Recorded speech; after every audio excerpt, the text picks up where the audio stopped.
반갑습니다.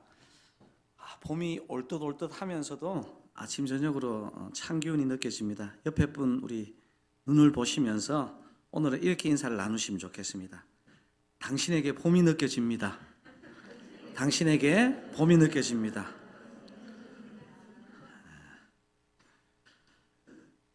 드사랑의 세 가지 의미 잘 아시죠? 그죠? 첫 번째 드사랑은 뭡니까? 그의 사랑, 은혜입니다. 두 번째 드사랑은 뭐죠? 나의 사랑, 그분을 향한 나의 믿음입니다. 세 번째 드사랑은 뭡니까? 이웃사랑, 더 나누는 사랑입니다. 그래서 우리 드사랑교회는 분당우리에서도 그랬지만 함께 울고 함께 웃는 드사랑교회입니다. 오늘 광고를 보니까 웃을 일도 있고 함께 울 일도 있는 것 같습니다. 우리 김종구 최봉희 성도님의 장녀인 가연양 결혼의식이 오는 토요일에 있는데요. 우리 다락방에서도 아시는 분들 많이 함께 웃으시면서 축하해 주시고요. 김명신 수장님 아버님 김영주 장로님께서 어제 하나님의 부르심을 받으셨습니다. 오늘 오후 6시에 입간 예배가 있습니다. 사실 잘 모르더라도 예배 참석해서 함께 울어주시는 것만으로도 드사랑이 나누어질 줄로 믿습니다. 드사랑의 세 번째 의미를 맛볼 수 있는 그 전교인 야외 예배 짧은 영상을 하나 준비했는데 보시고 나누겠습니다.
생각보다 더 감동하시네요.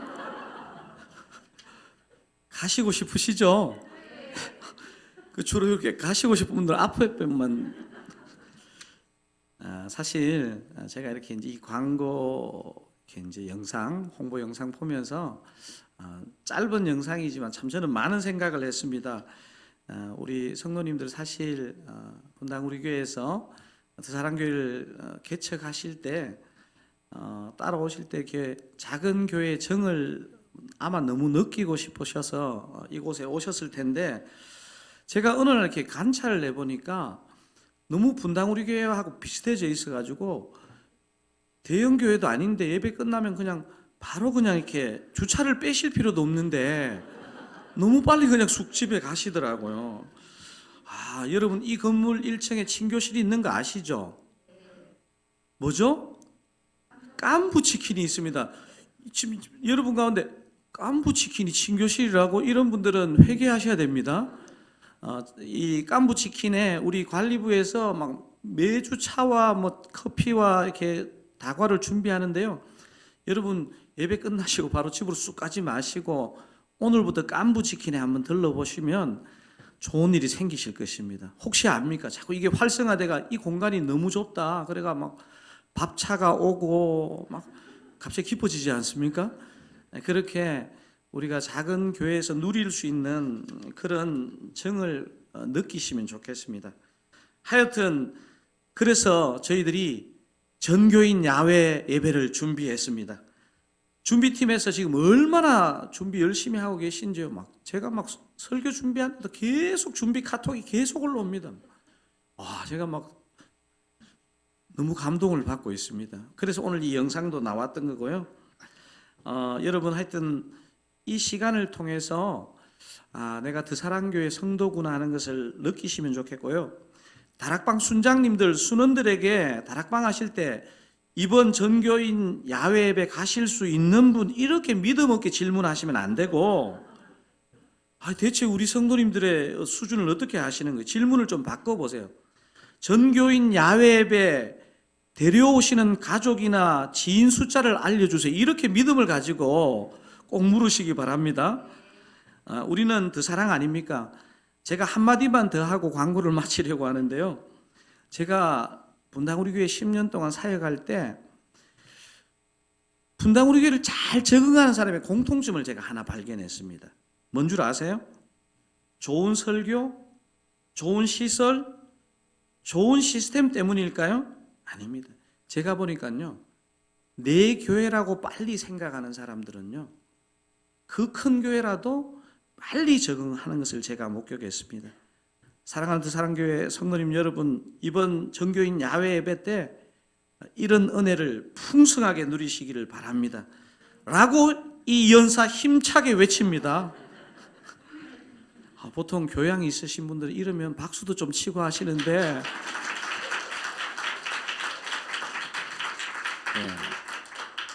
억지 박수도 감사합니다. 말씀 나누시겠습니다. 오늘 저에게 주시는 하나님의 말씀은 룻기 2장 14절에서 23절까지 말씀입니다. 제가 가진 성경으로는 구약 성경 404면입니다.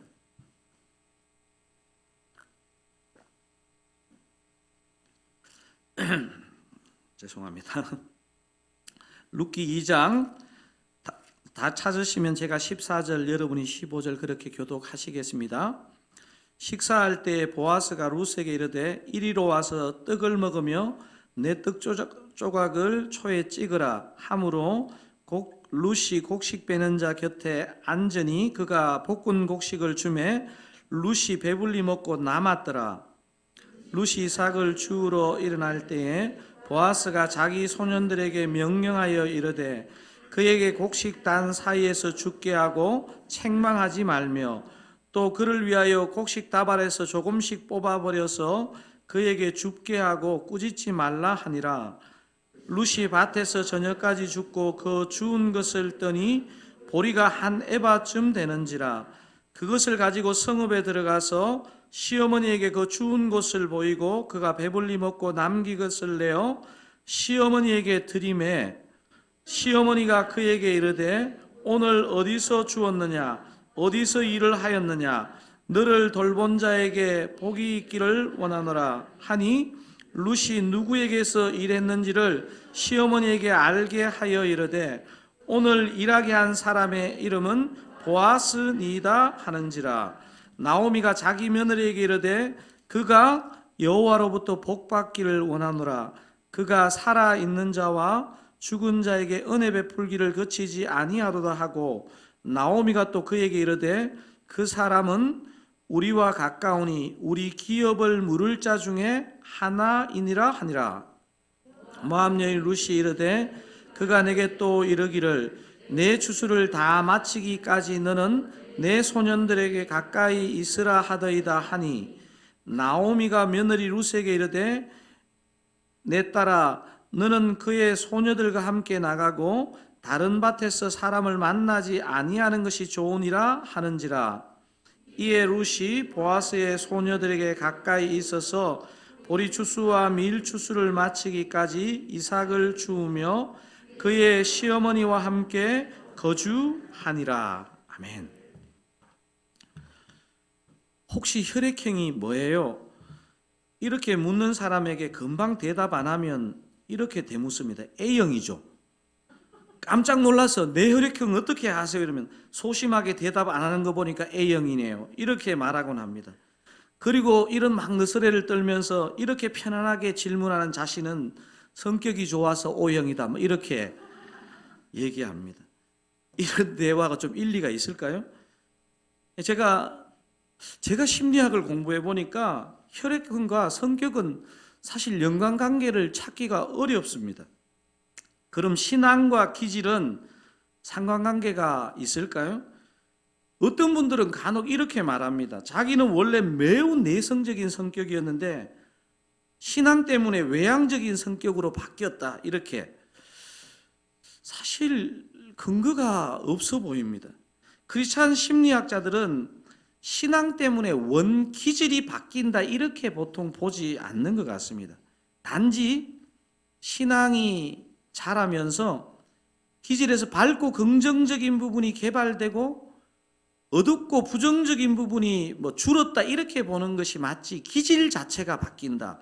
그것은 사실 참 쉽지 않은 문제인 것 같습니다.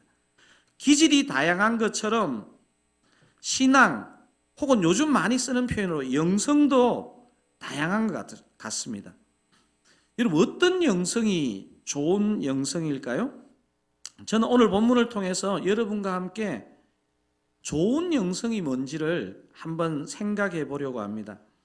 오늘 본문의 사소한 대화에서도 보아스가 어떤 사람인지가 너무 잘 나타납니다. 이게 참 신기한 게요. 루키는 진짜 짧은 내용인데요. 가만히 들여다보면요. 일상생활에서 놓칠 수 있는 대화를 정확하게 클로즈업해가 잡아내고 있습니다. 14절은 보아스가 룻을 배려하면서 룻과 직접 나누는 대화가 14절이고 그 다음 15절은 룻을 배려해 자기 수하에 있는 소년들에게 보아스가 부탁하는 내용입니다. 14절 한번 읽어보실까요? 식사할 때에 보아스가 룻에게 이르되 이리로 와서 떡을 먹으며 내 떡조각을 초에 찍으라 하므로 룻이 곡식 빼는 자 곁에 앉으니 그가 볶은 곡식을 주매 룻이 배불리 먹고 남았더라.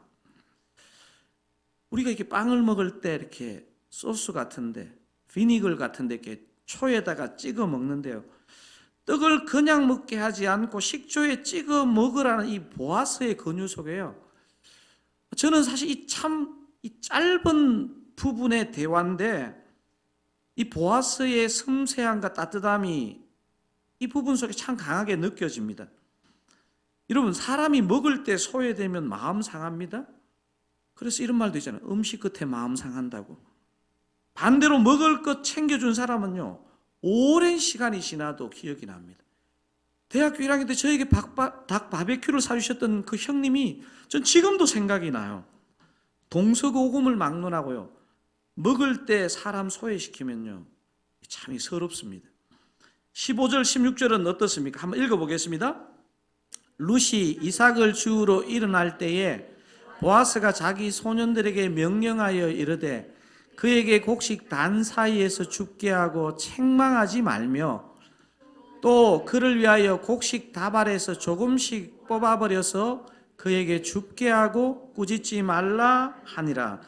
방금 읽었던 그 15절 같은 경우는 곡식 단 사이에 떨어진 것을 죽게 하는 것은 모세오경의 율법 속에서도 나오는 표현이에요. 그런데 여러분 16절을 잠깐 다시 한 번만 읽어볼까요? 또 그를 위하여 곡식 다발에서 조금씩 뽑아버려서 그에게 죽게 하고 꾸짖지 말라 하니라. 야, 16절 정말 이게 보아스입니다. 보아스. 근데 이런 질문이 생깁니다.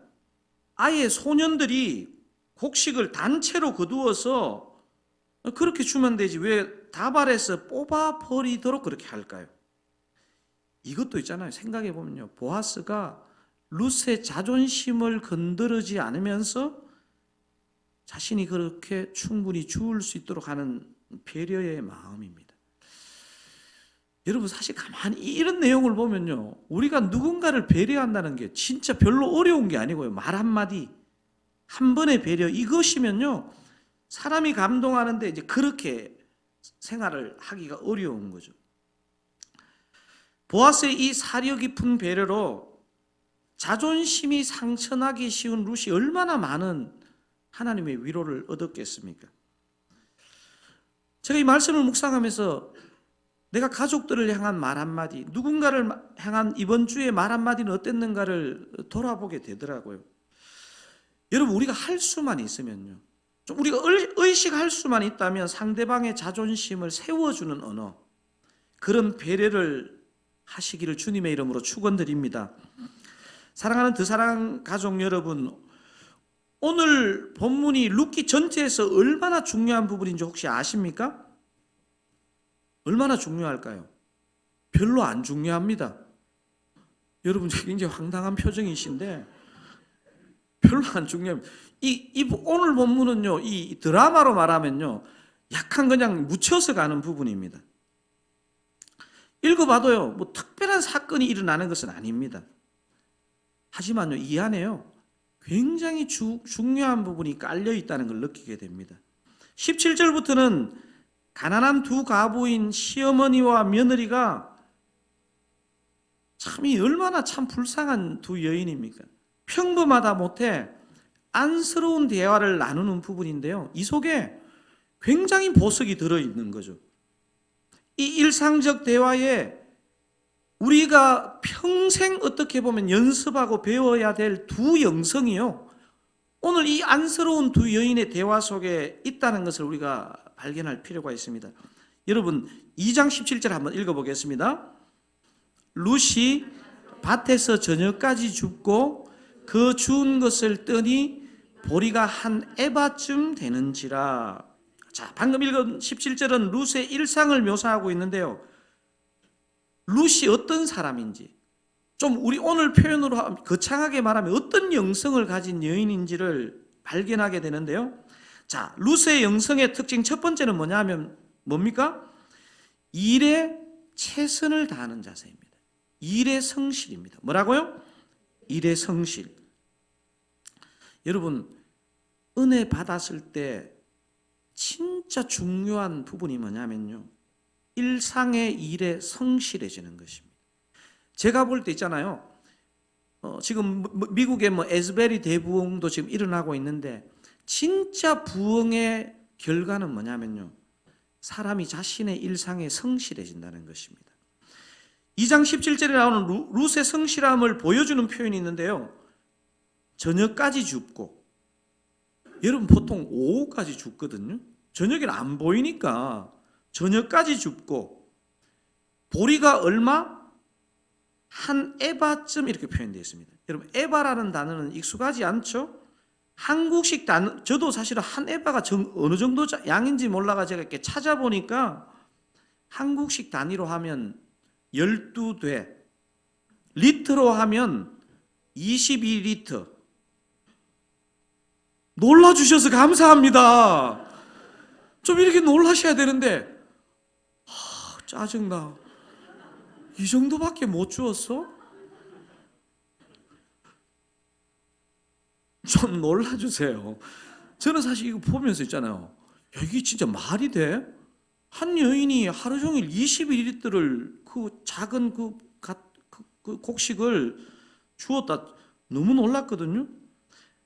이게 한 사람이 몇 달을 먹을 수 있는 엄청난 양의 보리입니다. 제가 볼 때요, 시어머니와 어렵게 사는 시어머니와 먹으려고 막 진짜 악착같이 주었던 것 같아요. 여러분, 은혜 받으면 나타나는 정상이 뭐냐면 사람이 성실하고 책임감이 생긴다는 것입니다. 저는 은혜 받으면 기질이 바뀐다고 믿지는 않는데요, 성실함은 생긴다고 저는 믿습니다. 책임감이 생긴다고 믿습니다. 이런 기준에서 저와 여러분은 진짜 은혜 받은 사람입니까? 18절도 연이어서 한번 읽어보겠습니다. 18절입니다. 그것을 가지고 성읍에 들어가서 시어머니에게 그 주운 것을 보이고 그가 배불리 먹고 남긴 것을 내어 시어머니에게 드리매. 이거 먹고 남긴 것을 시어머니한테 드려, 이렇게 괘씸하게 생각하지 말고요, 이것은요, 여러분 제가 오늘 시간이 없어서 이거 안에 들어있는 부분을 다 설명하지는 않겠지만요, 시어머니한테 너무 드리고 싶어서 챙겨온 것입니다. 룻의 영성의 이 두 번째 특징이 뭐냐면요, 관계에 최선을 다하는 자세입니다. 관계에 성실입니다. 여러분 룻의 영성의 두 가지 특징이 뭐라고요? 하나는 일에 성실함, 두 번째 뭐예요? 관계에 성실함. 여러분 이건 단순히 있잖아요, 그냥 남았으니까 그냥 챙겨온 게 아닙니다. 혹시나 배를 골고 있을지 모를 시어머니를 생각하면서 마음을 담아서 챙겨가는 것입니다. 이게 이 오늘 본문 속에 어떻게 나오냐면 18절의 주된 동사에서 시어머니와의 관계에서 성실함을 보여주는 표현이 나오는데 제가 색깔 있는 굵은 글씨로 표시했습니다. 18절을 한번 읽어보겠습니다. 그것을 가지고 성읍에 들어가서 시어머니에게 그 주운 것을 어떻게 해요? 보이고. 여러분 사람 마음이 담겨 있으면요, 그 사람한테 뭐를 보여주고 싶어 합니다. 보여주고 싶어. 어린 여인이 보리 22리터를 가지고 어떻게 집에 갔을지 모르겠습니다. 이거 뭐 차로 누가 배달해 준 것도 아닐 거 아니에요. 도대체 이 힘이 어디에 나왔을까요? 그 시어머니에게 빨리 보여주고 싶은 마음. 어머니, 하나님께서 도와주셔서 이 정도의 양을 우리 줍게 하셨어요 하는 이 마음. 시어머니에 대한 애틋한 사랑이 이 원동력이 된 거예요. 여러분 사실 21리터 오늘 예배 끝나고 다 시험 한번 해보실까요? 21리터 들고 가는 게 쉬운지. 이걸 들고 시어머니에게 가는 그 힘의 원동력은 뭐냐? 시어머니에 대한 애틋한 사랑입니다. 사랑. 그리고 18절도 같이 한번 읽어보겠습니다. 그 주된 동사 드림에도 제가 표시를 했는데요. 그가 배불리 먹고 남긴 것을 내어 시어머니에게 드리매. 그러니까 보이고 드리매. 배불러서 더 이상 먹을 수 없으니까 싸운 게 아님을 보여주는 증거가 본문 안에 들어 있습니다. 14절에는 룻이 남은 음식을 어떻게 했다는 언급이 없습니다. 여러분 14절에 보면요, 14절 한번 읽어볼까요? 그가 볶은 곡식을 주매 룻이 배불리 먹고 남았더라. 그리고 그 음식을 어떻게 했다는 언급이 없는데요, 루키 기자는요 그것을 살짝 숨겼다가 18절에 보여주고 있는 것입니다. 이게 루키를 연구하는 사람들에게 있어서 이 룻의 마음을 발견하는 데 굉장히 중요한 부분입니다. 맛있는 것 보면 사랑하는 사람 생각나는 게 이게 사람의 인지상정입니다. 우리는 룻의 모습을 통해 은혜 받은 자의 두 가지 모습을 살펴보았는데 뭡니까? 하나는 일의 성실이고 두 번째는 관계의 성실함입니다. 유진 피터슨은 이런 영성을 삶의 뿌리 박은 영성이라고 표현했습니다.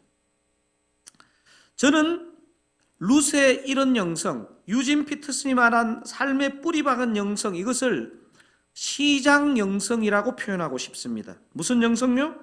시장 영성. 삶 가운데서 이루어지는, 일과 관계 가운데 이루어지는 시장 영성.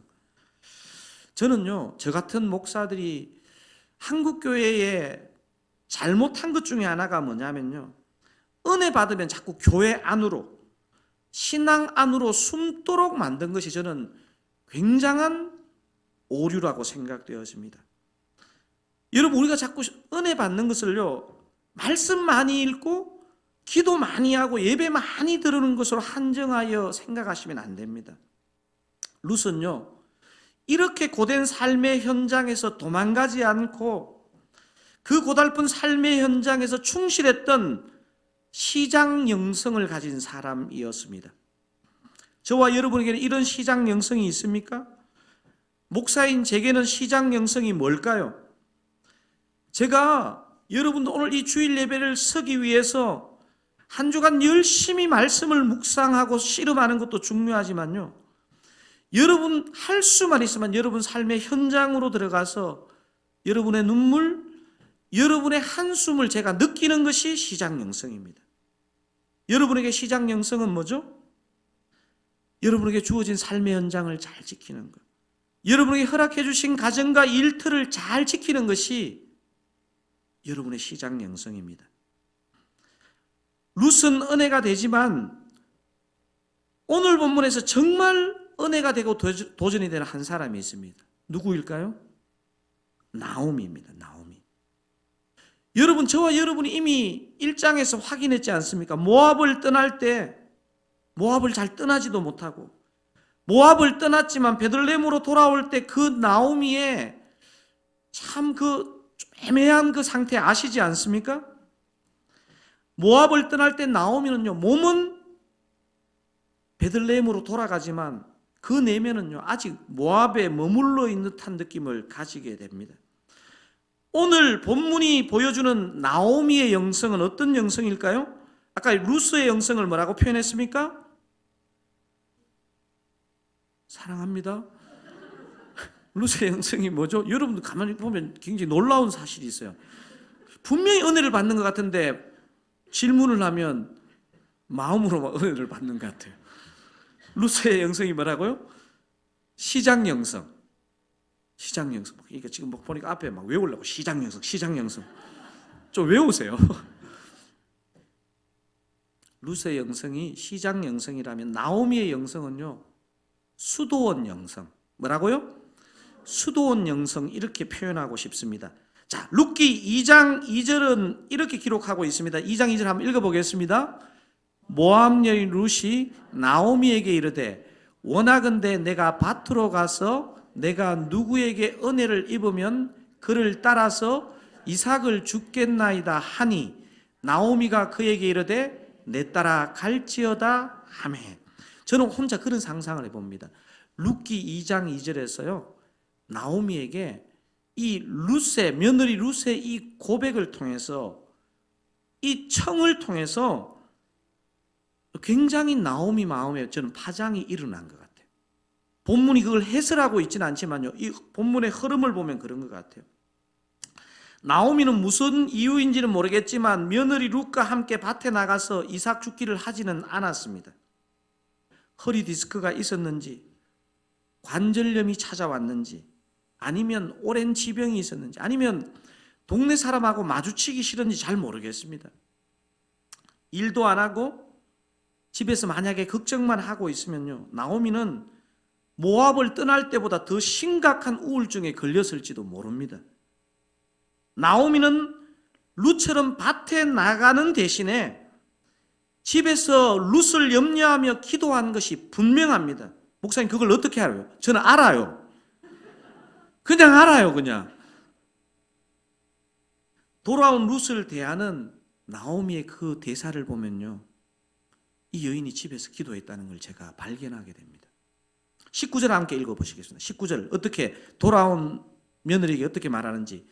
시어머니가 그에게 이르되 오늘 어디서 주었느냐, 어디서 일을 하였느냐, 너를 돌본 자에게 복이 있기를 원하노라 하니 룻이 누구에게서 일했는지를 시어머니에게 알게 하여 이르되 오늘 일하게 한 사람의 이름은 보아스니다. 잘 보세요. 나오미는 룻이 오늘은 얼마를 주었니? 뭐 이렇게 얘기하지 않습니다. 그런데 관심이 없습니다. 어디에서, 아니 누구 밭에서 누구의 선처로 아무 사고 없이 일했는지에 관심을 갖고 있습니다. 진짜 기도한 사람은요, 이렇게 묻습니다. 얼마나 많이 주워왔니? 이걸 묻지 않고요, 어디에서, 아니 누구 밭에서 누구의 도움을 받아서 그렇게 했니? 그리고 도와준 그 사람에게 복이 있기를 원한다, 이렇게 얘기해요. 여러분, 기도한 사람이거든요. 나오미는 하루 종일 고생한 며느리 돌아왔을 때 눈치를 보는 게 아니고요, 눈치를 보는 게 아니고 며느리를 위해서 기도한 것입니다. 이것이 진짜 기도한 자의 모습 아닐까요? 자, 그렇다면 본문은 나오미의 수도원 영성을 어떻게 그리고 있을까요? 자, 이것도 두 가지로 살펴볼 수 있는데요. 나오미의 수도원 영성의 특징 첫 번째는 뭐냐면요, 한번 큰 소리 읽어보실까요? 하나님의 주권과 섭리를 보는 영안이 열립니다. 자, 나오미의 수도원 영성이 어떻게 나타났다고요? 하나님의 주권과 섭리를 보는 영안이 열리는 것으로 나타났습니다. 여러분, 20절 한번 읽어보겠습니다. 나오미가 자기 며느리에게 이르되 그가 여호와로부터 복받기를 원하노라. 그가 살아있는 자와 죽은 자에게 은혜 베풀기를 그치지 아니하도다 하고 나오미가 또 그에게 이르되 그 사람은 우리와 가까우니 우리 기업을 물을 자 중에 하나이니라 하니라. 저거 잠깐 자막을 좀 띄워두시고요. 나오미는 얼마 전 베들레헴으로 돌아올 때 어떻게 고백했느냐 하면요, 하나님의 징벌을 받고 징계를 받아서 그렇다고 그렇게 고백했는데, 오늘 이 며느리와의 대화에서는 은혜를 베푸시는 하나님, 헤세드의 하나님, 더 사랑의 하나님으로 고백하고 있다는 사실입니다. 하나님의 주권과 섭리를 보는 영안이 열린 것입니다. 어떻게 나오미가 이렇게 바뀌었을까요? 룻의 시장 영성이요, 시어머니의 나오미 영성에 선한 영향을 끼친 것입니다. 여러분, 은혜 받았다고 다 똑같은 일을 하는 것은 아닙니다. 한 사람은 손의 부지런함으로 그 은혜가 나타났고요, 한 사람은 내가 며느리처럼 그렇게 이삭 죽기는 못하지만 내가 기도해야 되겠다, 며느리의 건강을 위해서 기도해야 되겠고, 며느리의 앞날을 위해서 내가 기도해야 되겠다, 이런 생각을 가진 것입니다. 젊은 며느리 룻처럼 돈은 못 벌어도 내가 걱정만 하다가 우울하다가 생을 내가 마쳐서 되겠느냐, 이렇게 생각하고 기도한 것입니다. 저는 룻과 나오미의 신앙을 보면서 느끼는 신앙의 신비가 한 가지 있습니다. 우리 성경에 보면 있잖아요, 여러분 아마 교회 다니면서 막 초신자인데 막 열심히 하는 사람 보면서 이런 말 많이 했을 거예요. 먼저 된 자가 나중되고 나중된 자가 먼저 된다, 이러면서 자기는 나중된 것을 계속 처져 있는 것을 합리화하는 데 사용하기도 하지만요, 여러분, 먼저 된 자가 나중되고 나중된 자가 먼저 된다, 이 말도 맞지만요, 이것이 역전될 수 있다는 것도 맞는 것 같아요. 여러분, 제가 볼 때요, 오늘 지금 이 대화를 나누는 이 시점에 나오미의 신앙이요, 룻의 신앙보다 영적으로 못하지 않습니다. 모압을 떠나 베들레헴으로 돌아올 때만 해도 초신자 룻이 모태신앙 나오미보다도 훨씬 믿음이 좋았던 것 같습니다. 하지만 본문을 보면요, 룻의 믿음도 귀하지만 이 며느리 룻이 보지 못하는 영적인 것을 보는 눈이 나오미에게 있습니다. 여러분, 뒤에 내용을 이제 보시면 알겠지만 룻이 어떻게 해야 될지를 코칭하는 사람은요, 시어머니 나오미입니다. 그냥 인간적으로 나이가 드시면 겁이 없어서 그런 게 아니고요, 영적인 눈이 열린 것입니다. 어느 순간 한심하던 나오미의 믿음이요, 룻의 믿음을 앞지르고 있다는 생각을 저는 가지게 됩니다. 여러분, 그래서 이게 모태신앙의 힘입니다. 여러분, 지금 졸고 계신 모태신앙 여러분, 이게 모태신앙의 힘입니다. 제가 볼 때 모태신앙이 있잖아요, 무서운 것 같아요. 계속 조는데 졸면서도 믿음이 작동한다는 사실. 저같이 중간에 믿은 사람은 굉장히 믿는 게 뚜렷한 것 같은데요, 결정적일 때 또 믿음이 약해요. 나오미가 룻기의 주인공이라는 점은요, 제가 룻기 마지막에 가면 여러분 충격적이게 돼요. 룻기의 주인공은 룻이 아닙니다, 나오미입니다. 여러분 또 표정이, 오늘 그거 제발 설명해주고 맞춰요. 그냥 다른 거 설명하지 마시고. 여러분 오늘 왜 이렇게 반응이 좋습니까? 어제 슬프신 일이 있으셨어요? 룻기의 주인공은요, 대부분 성경을 룻기를 제대로 묵상하는 사람은요, 룻기의 주인공은 나오미인 것을 압니다. 제가 그 부분은 마지막에 가서 분명히 설명드리겠다는 약속을 합니다. 진정한 영성은요, 자신만 이렇게 성장하고 균형을 갖추는 것으로 끝나지 않고 반드시 상대를 세워주는 데까지 나간다. 여러분, 그래서 우리는 시험해야 됩니다. 우리가 진짜 은혜 받았는가? 내가 성장하고 있는가? 그렇다면 내 옆에 사람이 같이 성장해야 돼요. 내가 정말 신앙에 막 은혜를 받고 막 자라고 있는가? 그럼 내 옆에 사람이 살아나야 돼요. 저는 한 번씩 그런 생각을 해봅니다. 예수님이요, 어떤 경우에 나의 믿음을 물으실 때 어떻게 하느냐면, 네 남편을 데려와, 네 아내를 데려와. 아니, 저한테 데려오라는 얘기가 아니고요, 우리 주님이 그렇게 물으실 때가 있는 것입니다. 룻의 시장 영성이 나오미의 수도원 영성을 자극했잖아요. 그러면 나오미는 그냥 혼자 그냥 골방에 이렇게 박혀가지고 그냥 아무 영향도 주지 않는 수도원 영성으로 안주하지 않는다는 사실입니다. 자, 나오미의 수도원 영성의 첫 번째 특징이 뭐였습니까? 하나님의 주권과 섭리를 보는 영안이 열렸지 않습니까? 두 번째 뭡니까? 나오미의 수도원 영성이 시장 영성의 소유자인 며느리 룻을 세워준다는 사실입니다. 여러분, 수도원 영성 이렇게 표현했다고 해서요, 그냥 수도원 안에, 골방 안에 내 혼자에게 갇혀 있다는 뜻이 아닙니다. 시어머니 나오미는요, 룻에 대한 보아스의 선처를 그냥 인간적으로 보지 않고요, 영적인 눈, 특별히 하나님의 언약의 눈으로 보기 시작합니다. 20절 하반절에 그것이 표현되어 있는데요, 큰 소리로 한번 읽어보겠습니다. 나오미가 또 그에게 이르되 그 사람은 우리와 가까우니 우리 기업을 물을 자 중에 하나이니라 하니라. 여러분, 기업 물을 자라는 표현은요, 우리 히브리어로는 고엘이고요, 우리 예수 그리스도가 저와 여러분의 고엘입니다. 이거는요, 나오미의 신앙이 이제 완전히 꽃을 피우면서 언약적인 신앙이 그에게 열린 것입니다. 룻과 보아스의 인연에 대해서 나오미는 신중하지만 영적으로 예견하고 있습니다. 슬픔에 젖어 있던 과거의 그 나오미가 아닙니다. 이제는 나오미의 수도원 영성이요, 초신자로 시작한 시장 영성의 며느리 룻을 세워줄 차례가 이제 된 것입니다. 여러분, 그래서 지금 오늘 본문 다음 부분부터 끝까지는요, 나오미가 룻을 더 넓은 영적인 바다로 인도하는 내용에 관한 내용입니다. 저와 여러분의 영성은 어떤 영성입니까? 오늘 이 본문은요, 우리 개인적으로도 적용할 수 있고 관계적으로도 적용할 수 있습니다. 자, 개인적으로 이렇게 적용해 볼 수 있습니다. 한번 큰 소리로 한번 읽어볼까요? 시장 영성과 수도원 영성의 균형적 성숙이 필요합니다. 뭐가 필요하다고요? 개인적으로 시장 영성과 수도원 영성의 균형적인 성숙. 그러니까 내가 이런 부분에 있어서 강하다고 해서 한쪽만 키우는 것이 아니고 함께 내 안에 두 가지를 다 키우는 것. 저는 신학교 가기 전에도 교회 역사에 관심이 많았습니다. 그래서 평신도 시절에 막 교회사 책을 막 부지런하게 읽었습니다.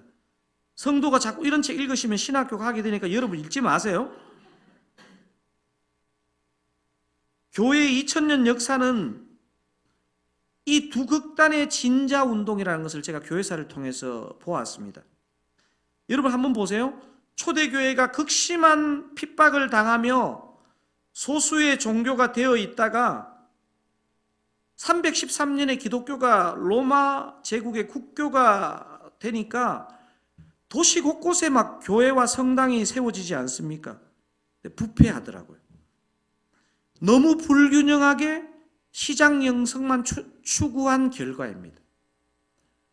사람들 보이는데, 도시에 사람들 보기에 화려하게 시장 영성만 꽃 피우니까 교회가 부패하는 거예요. 그래서 순수함을 추구하던 사람들이 부패한 교회의 염증을 느끼고 산속으로, 광야로 가서 수도원을 세우는 것이죠. 수도원 영성을 추구하기 시작했습니다. 근데 이 수도원 영성의 문제가 뭐냐 하면 자신은 깨끗하게 살지 몰라도 세상에 전혀 영향을 미치지 못하는 거예요. 자기는 평생 그냥 막 거의 금식에 가깝게 맨날 말씀만 보고 사는데 영향을 끼치지 못하는 거예요. 그래서 다시 세상으로 들어가는 교회를 추구하는 것이죠. 그래서 우리가 작은 결론, 진짜 성숙이 뭐냐? 시장 영성과 수도원 영성의 균형을 찾아가는 것이 성숙입니다. 그러나 이 땅에 사는 어떤 사람도, 어떤 교회도, 어떤 단체도 정중앙에 있지는 않는 것 같습니다. 우리 더사랑교회가 아무리 애써도요, 아무리 이 땅에서 건강하다 그래도요, 정중앙은 없습니다. 그 균형을 향해서 계속 걸어가야 될 뿐입니다. 시장 영성이 혹시 강한 사람에게는요, 오늘 이 설교를 들으면서 내가 수도원 영성을 보완해야 되겠다, 이런 도전을 받으셔야 됩니다. 반대로 수도원 영성이 강한 사람은요, 내가 삶 속에서, 관계 속에서 시장 영성의 보완이 필요합니다. 두 번째, 관계적 적용을 할 수 있을 것 같은데요, 이렇게 적용할 수 있을 것 같습니다. 한번 큰 소리 읽어볼까요? 시장 영성과 수도원 영성의 상호 발전이 일어나야 됩니다. 서로 간에 누군가가 우리 다락방 안에 시장 영성을 가진 사람이 있고 수도원 영성을 가진 사람이 있으면요, 서로를 판단하고 정죄하는 게 아니고 상호 성장, 상호 발전이 일어나야 한다는 것입니다. 여러분, 아들도 죽은 집안의 시어머니와 며느리가 함께 사는 게 얼마나 어려운지는 우리가 상상할 수 있는 거 아닙니까? 하지만 은혜가 들어가니까 이렇게 어려운 상황에 있는 고부도 아름다운 동거와 성숙이 가능하지 않습니까? 그래서 시장 영성이 더 중요하다, 수도원 영성이 더 중요하다 비교는요, 진짜 유치한 것입니다. 여러분, 우리가 교회 사역하면서 우리 부서가 더 중요하다, 담임 목사님이 그 부서를 중요하게 여기잖아. 저는 중요하게 여기는 부서 없습니다. 앞으로 그런 질문 하지 마세요. 봉사가 더 중요하냐, 기도가 더 중요하냐, 다 중요합니다. 드사랑 공동체 안에는 룻과 같은 성실함도 필요하고요, 나오미와 같은 영안도 필요합니다. 자신이 더 잘하는 것으로 상대의 약함을 정죄하지 않고 상대를 세우고 돕는 자가 성숙한 자인 줄 믿습니다. 나처럼 모난 자를 세우신 주님이 상대도 얼마든지 세우신다는 믿음을 가지고 돕는 자가 성숙한 자입니다. 여러분도 아시는 것처럼 제가 30대 후반에 총신대 신학대학원에 입학해서 우리 큰아들 놈이 초등학교도 들어가기 전에 7살 때 용인시 양지면 신대원 근처에서 3년을 살았습니다. 그래서 저에게 용인 양지는요, 영적인 고향 같은 곳입니다. 제가 청빙 설교할 때 제가 사진 찍어서 보여드린 곳이 바로 양지 신대원 캠퍼스 그 산 쪽에 있는 개인 기도굴 가는 그 뒷동산이거든요. 제가 신대원을 졸업하고 분당우리교회에서 풀타임으로 전화되던 해에 일이 있어서 쉬는 월요일에 양지를 많이 갔는데요, 간혹 못 갈 경우에 가끔 주중에 신대원 도서관에 가서 설교 자료도 찾고 기도도 할 겸해서 주중에 양지를 가곤 했습니다. 어느 날 신대원 도서관 화장실 1사로에서 큰일을 보고 있는데, 지금 이 어려운 말을 알아듣고 계십니까? 군대도 안 갔다 오신 여성 동지는 어떻게 알아들으십니까? 이찬수 목사님께서 전화를 주셨습니다. 이 목사님께서 제가 전화를 받자마자 강전도사 어디니? 이렇게 하는 것이었습니다. 신대원 도서관이라고 했습니다. 화장실에서 볼일 보다가 정신없이 깨졌습니다. 양지 신대원 도서관 화장실 1사로에서 이찬수 목사님께 그날 깨진 일이 제가 얼마나 감사한지 모릅니다. 제 마음속에요, 분당우리교회 얼마나 사람들 많습니까? 사람에게 지쳐서 혼자 도피하고 싶은 마음이 제 안에 있었던 것입니다. 이찬수 목사님을 통해서 성령님께서 저의 영성을 깨주시는 시간이라고 저는 받아들였습니다. 그 일 이후 저는 주중 일과 시간에 절대로 신대원 기도동산 이런 데 주중에 가지 않습니다. 요즘 여러분에게는 어떤 영성이 부족하십니까? 현장과 관계에 대한 시장 영성이 부족하십니까? 아니면 하나님과 깊은 교제의 수도원 영성이 부족하십니까? 이 두 영성이 다 필요합니다. 두 영성의 균형적인 성숙도 중요하고, 또한 우리의 성숙이 다른 사람을 판단하고 정죄하는 것이 아니라 서로 세워가는 그런 성숙으로 나아가는 영성이 되시기를 바랍니다. 나도 성숙하고 상대도 세우는 아름다운 드사랑 공동체 식구들 다 되시기를 우리 주님의 이름으로 축원드립니다.